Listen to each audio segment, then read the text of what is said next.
The 1976 Rath Yatra in New York City was an unusual event. The parade was down Fifth Avenue, which is a very wide avenue in New York. It's usually reserved for the Macy's Day Parade. Macy's is Macy, M-A-C-Y. Macy's is a very prominent department store, and for the what they call ticker tape parades after World War I and World War II.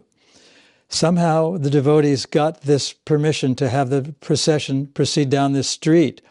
And the person who signed off on it was kind of bewildered. He liked the devotees, and he said, I don't know why I'm doing this, but I'm going to give this to you. And he signed the paper, and they took it, and that's where the Rath Yatra took place in 1976.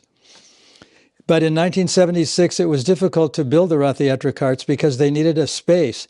And in New York City, in Manhattan, there's very little space. In fact, almost every inch of the island of Manhattan is covered with buildings. So they needed a place that was close to the starting point, which was 59th Street and Fifth Avenue. And there was no place except for one.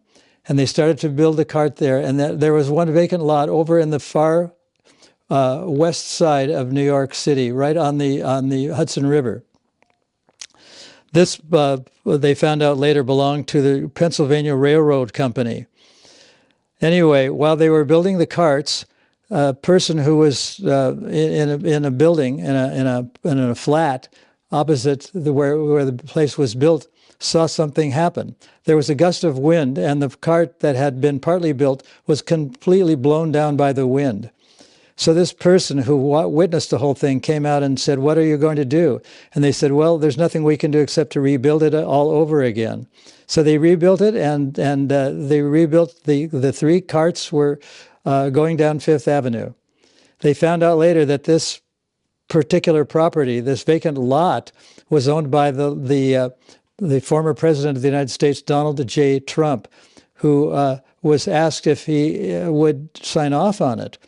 And when the devotees contacted his secretary, they said, well, you can ask him, but he's probably going to say no, because he usually says no to all these requests. But after about 3 or 4 days, she phoned the devotees and said that he said yes, and that if you want to come down and get his signed paper giving you permission to build on there, you can come down anytime. And that's the story of the 1976 Rath Yatra. Hare Krishna.